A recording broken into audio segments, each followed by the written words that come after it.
अस्सलाम वालेकुम। कैसे हैं आप लोग? उम्मीद है ठीक होंगे। Welcome to my YouTube channel और मेरा नाम है डॉक्टर मोहम्मद शफाक। आज की वीडियो में हम बात करेंगे एक और मेडिसिन के ऊपर।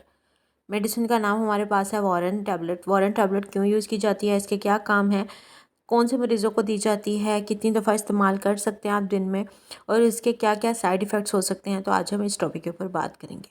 वीडियो स्टार्ट करने से पहले काइंडली मेरे चैनल को सब्सक्राइब कर लें और बेल आइकन को प्रेस कर लें ताकि आपको सारी इन्फॉर्मेटिव वीडियोज़ टाइमली मिलती रहा करें। तो चलिए वीडियो स्टार्ट करते हैं। तो आज की मेडिसिन का नाम है वारन टैबलेट। अगर मैं इसके जेनेरिक नेम की बात करूं या आम ज़ुबान में साल्ट या फार्मूले की बात करूं तो वो हमारे पास इसमें मौजूद होता है डिक्लोफेनिक सोडियम के नाम से। एक सॉल्ट है वो मौजूद होता है। डिक्लोफेनिक सोडियम एक बहुत ही अच्छा पेन किलर है, एक बहुत ही अच्छे एनाल्जेसिक के तौर पे काम करता है।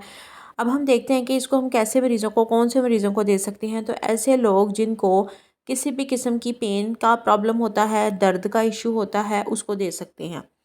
अब वो पेन कौन सी हो सकती है? अगर आपको किसी भी किस्म की जॉइंट पेन है, जोड़ों का दर्द है, ख़ास तौर पे अगर आपको घुटनों का, कमर का, के जोड़ों का दर्द है, या मोहरों का मसला है, मोहरों की दर्द बहुत ज़्यादा होता है, आपको उठा बैठा नहीं जाता आपसे, तो इस किस्म की कंडीशन में आप ये दवाई इस्तेमाल कर सकते हैं। मोहरों के मसाइल में ये बहुत हेल्पफुल साबित हो सकती है आपकी दर्द को कम करने के लिए, आपकी स्वेलिंग को ख़त्म करने के लिए। अगर आपको किसी जगह पे सोजिश भी है तो आप इसको यूज़ कर सकते हैं। इसके अलावा आप पट्ठे के दर्द के लिए भी इसको यूज़ कर सकते हैं। अगर आपको किसी भी किस्म के मस्कुलर इश्यूज़ हैं, पट्ठों के मसाइल हैं, या पट्ठों में बहुत ज़्यादा दर्द होती है, जिस्म में दर्द होती है, या पूरे जिस्म में दर्द होती है, या फिर किसी स्पेसिफिक मसल्स में पेन होती है, जैसे कि गर्दन के पट्टे या कमर के मसाइल हैं, या फिर आपके घुटनों के जो जोड़ होते हैं उनमें प्रॉब्लम है, क्योंकि ज़्यादातर यही मसाइल होते हैं हमारे यहाँ। या गर्दन के पट्टों के इश्यूज़ होते हैं, या फिर कमर के इश्यूज़ होते हैं, लोअर बैक के, या फिर जो है वो घुटनों के मसाइल ज़रा ज़्यादा होते हैं। तो इस सारी कंडीशंस में आप इस दवाई को इस्तेमाल कर सकते हैं। या आपके पेन को ठीक करने में मदद करेगी, और आपने कोशिश करनी है कि इस दवाई को सिर्फ तभी इस्तेमाल करें जब आपको पेन हो। हर वक्त आप इसका इस्तेमाल ना करें, सिर्फ तभी यूज़ करें जब आपको पेन फील हो, या ऐसा लगे कि पेन शुरू हो रहा है, देन आप इसको यूज़ कर सकते हैं। तो इसको आपने जो है वो ओवरऑल बॉडी के जो पेन्स हैं उनके लिए आप इसको यूज़ कर सकते हैं। सर दर्द के लिए भी ले सकते हैं।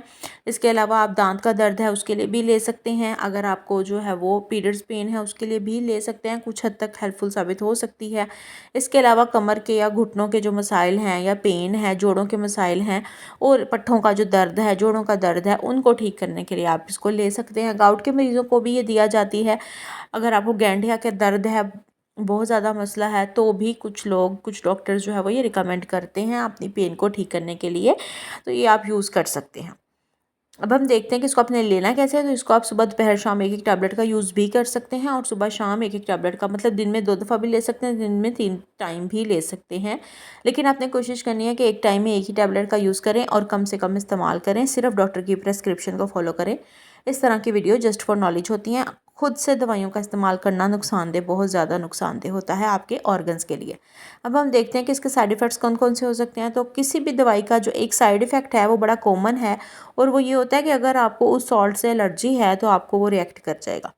किसी भी सॉल्ट से हो सकती है, किसी भी मेडिसिन की केमिकल से एलर्जी हो सकती है। तो अगर आप वो दवाई खाएंगे, अचानक से आपको घबराहट शुरू हो जाएगी, जिस्म पे रैशेज़ आ जाएंगे, या लाल रंग के दाने जाने से, या लाल रंग का निशान आना शुरू हो जाएंगे, तो आपको समझ आ जाएगी कि आपको कोई एलर्जिक रिएक्शन हो रहा है। तो आपने उस दवाई को फ़ौरन छोड़ देना है और एंटी एलर्जिक टैबलेट का यूज़ करना है, और अपने करीबी डॉक्टर को विजिट करना है। तो नेक्स्ट टाइम आपने कोशिश करनी है इस तरह की दवाई का इस्तेमाल ना करें जिससे आपको किसी भी किस्म की एलर्जी हो, बल्कि ऑल्टरनेट दवाई का, किसी और दवाई का यूज़ करें, किसी और सॉल्ट का यूज़ करें। बहुत सारी पेन किलर्स मार्केट में अवेलेबल है। इसके अलावा जो उसके दूसरे साइड इफ़ेक्ट, अगर जनरल साइड इफ़ेक्ट्स की बात करूँ तो साइड इफ़ेक्ट्स में आपको कॉन्स्टिपेशन हो सकती है, आपको स्टमक इरिटेट हो सकता है, आपके ब्लड प्रेशर का प्रॉब्लम हो सकता है। जिन लोगों का ब्लड प्रेशर हाई रहता है, कोशिश करें इस दवाई से परहेज़ करें। उनके लिए पोटाशियम सॉल्ट थोड़ा बेहतर होता है, बट सोडियम, डिक्लोफेनिक सोडियम के नाम से जो दवाई है उससे थोड़ा सा परहेज़ करें अगर आपका ब्लड प्रेशर हाई रहता है। या फिर आप अपने डॉक्टर से प्रॉपर उनसे गाइडलाइन ले लें, जिस तरह भी वो आपको गाइड करें आपने वही करना है। तो इसके अलावा आपका स्टमक इरिटेट हो सकता है, आपको डायरिया लाइक कंडीशन भी हो सकती हैं, वॉमिटिंग, नोजिया भी हो सकता है, इस किस्म के इश्यूज़ हो सकते हैं। अगर आप इसको बहुत लंबा अर्सा यूज़ करते हैं तो किडनी इश्यूज़ भी हो सकते हैं, क्योंकि दवाइयाँ नुकसानदेह साबित हो सकती हैं। उम्मीद है आपको वीडियो अच्छी लगी होगी, समझ आई होगी। कोई क्वेश्चन हो पूछ लीजिएगा। अपना बहुत सारा ख्याल रखें। वीडियो को ज़्यादा से ज़्यादा शेयर करें उन लोगों के साथ जो खुद से दवाइयाँ यूज़ कर रहे होते हैं। उनको समझाएं कि खुद से दवाई इस्तेमाल नहीं करते जो नुकसानदेह हो सकती है। अपना बहुत सारा ख्याल रखें। इस तरह की वीडियो जस्ट फॉर नॉलेज होती हैं, इसको नॉलेज की तरह ही लिया करें। पानी पीते रहें, ज़्यादा ज़्यादा खुश रहें, कोई टेंशन ना लें क्योंकि सारे मसाइल टेंशन से शुरू होते हैं, स्ट्रेस से शुरू होती हैं बीमारियाँ। अपना बहुत सारा ख्याल रखें। मिलते हैं इंशाल्लाह अगली वीडियो में। अल्लाह हाफ़िज़।